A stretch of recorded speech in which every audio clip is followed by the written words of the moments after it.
Hi guys, welcome back to our new blog. চলে এলাম আজ একটি নতুন ভিডিও নিয়ে। এই দিনটি ছিল বৃহস্পতিবার।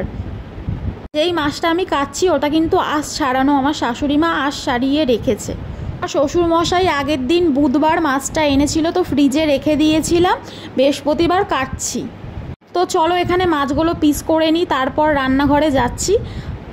আজ কিন্তু আমি রান্না করব না, পুরোটাই আজ আমার ননদ রান্না করবে। তো চলো তোমাদের সাথে সবটাই শেয়ার করছি।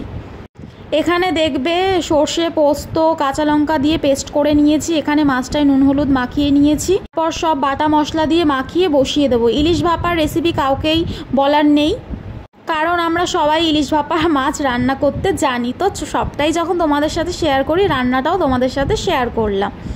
কেমন লাগলো বলবে তোমরা। তো দেখো এখানে রেডি হয়ে গেছে, মাখিয়ে ঠাকিয়ে বসিয়ে দেবো। গামলায় জল দিয়ে একটা স্ট্যান্ড দিয়ে দিয়েছি, দিয়ে এটা চাপা দিয়ে বসিয়ে দেবো।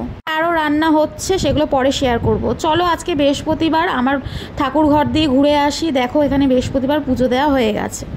তো চলো আমি আমার ছেলেকে খাইয়ে নিই, যার জন্যই এত আয়োজন।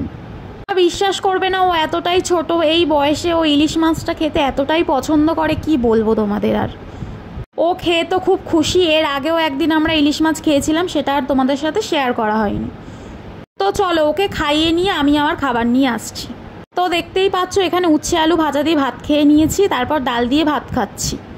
তারপর এখানে পটল ভাজা দিয়ে ভাত খেলাম, তারপর ইলিশ ভাপা লাস্টে দিয়ে খেয়েছি। তোমাদের যদি আমার এরকম ভিডিও দেখতে ভালো লাগে, আবার একটি নতুন ভিডিও নিয়ে আসছি। চলো টাটা।